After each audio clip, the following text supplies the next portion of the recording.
Bismillahirrahmanirrahim. Assalamualaikum dan salam sejahtera. Sebelum bicara ini terus membara, izinkan saya terlebih dahulu untuk memperkenalkan diri ini. Nama saya Nur Zahra binti Muhammad Iwas, seorang pelajar tingkatan 5 yang menuntut ilmu di Sekolah Menengah Kebangsaan Bandar Utama Damansara 4. Kod sekolah saya BEA 8644. Pada hari ini, saya akan membicarakan salah satu daripada novel kegemaran saya, iaitu Khalid bin Al-Walid. Bagi pengetahuan anda, novel ini ditulis oleh novelis nombor 1 Malaysia yang berjaya mengukir nama di pesada sastera tanah air, iaitu Abdul Latif Talib. Naskah yang saya miliki ini merupakan salah satu daripada siri pahlawan Islam beliau dan telah dicetak pada tahun 2022 di bawah syarikat penerbitan Latif dan Keluarga Enterprise. Novel ini mengandungi 43 bab dan mengandungi 375 muka surat. Karya Pak Latif ini membicarakan salah satu pahlawan terunggul Islam di bumi Anbiya yang telah menyebabkan saya menitiskan air mata mengimbas kembali kesengsaraan dan penderitaan yang dialami oleh Khalid Al-Walid bagi menegakkan syiar Islam. Hal ini menyebabkan saya memilih buku ini menjadi tajuk perbicaraan saya hari ini. Khalid bin Walid yang dikenali dengan gelarannya Saifullah atau Pedang Allah merupakan panglima tentera Islam terulung yang memberikan banyak sumbangan kepada penyebaran Islam. Beliau dilahirkan di Makkah Al-Mukarramah pada tahun 592 Masihi. Tahukah kalian bahawa moyangnya bernama Marwah bertemu nasabnya dengan keturunan Nabi Muhammad SAW dan Khalifah Abu Bakar As-Siddiq. Khalid dilahirkan dalam keluarga yang dihormati kerana bapanya Walid bin Al-Mughirah adalah pemimpin Quraisy yang dihormati oleh kaumnya. Ibunya Lubabah Al-Sughra pula merupakan anak perempuan Haris, pemimpin Quraisy yang dihormati. Kepribadian Walid terkenal dengan kekayaannya dan sifat pemurahnya sehingga mendapat gelaran Adil Wahid atau bererti orang pemurah nombor 1. Sejak kecil lagi, Khalid sudah dilatih menjadi pahlawan. Dia cekap menunggang kuda dan mahir menggunakan senjata. Ketika usianya itu masih muda, Khalid sudah diberi tanggungjawab sebagai ketua yang memimpin pasukan tentera berkuda Quraisy. Dia menunjukkan kecekapannya memimpin pasukan tentera berkuda Quraisy dalam perang Uhud. Dengan kepintarannya, pasukan tentera berkuda Quraisy berjaya mengalahkan tentera Islam dalam perang Uhud. Khalid terus memusuhi Islam sehingga tahun 6 Hijrah.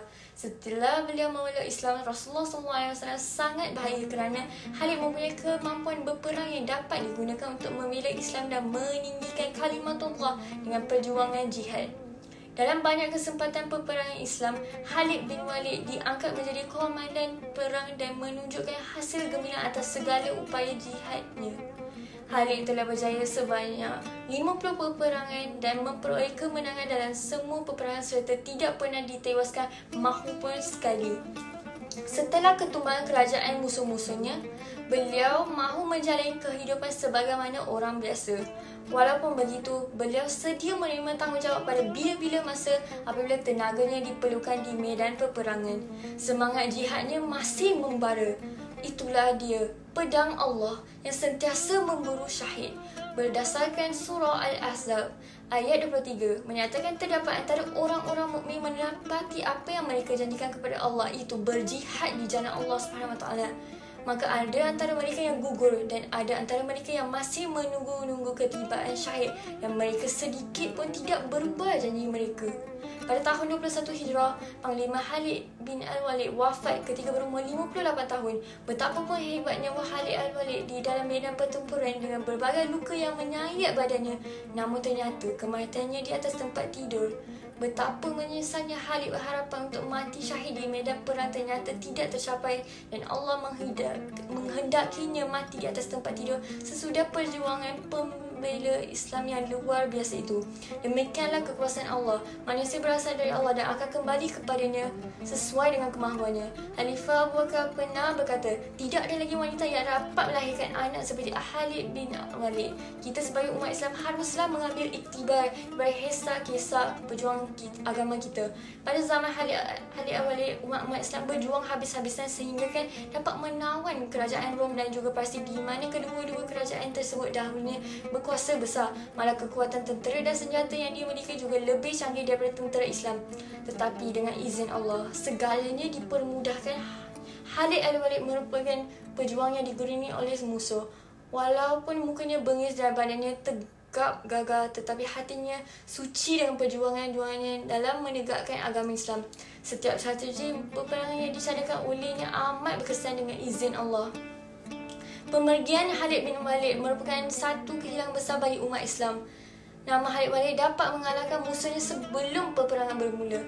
Walaupun dia sudah tiada lagi, nama jasa dan pengorbanannya tersemat dalam hati kita umat Islam. Dengan ini saya mengakhiri bicara saya dengan salah satu mutiara kata Khalid Walid, iaitu ketika aku berada di medan pertempuran, aku lebih menyukainya daripada ketika aku berada di rumahku. Kata-katanya ini menunjukkan betapa tinggi keinginannya untuk memburu syahid. Saya berharap agar kita sebaik-baik umat Islam dapat mengikuti jejak langkah beliau dalam mempertahankan agama kita serta kesanggupan kita mengorbankan diri dalam landasan Allah SWT yang begitu mulia. Inna daina indallahil Islam. Sebenarnya agama yang benar dan diridai di sisi Allah SWT ialah agama Islam. Semoga Allah mempermudahkan segala urusan kita. Assalamualaikum.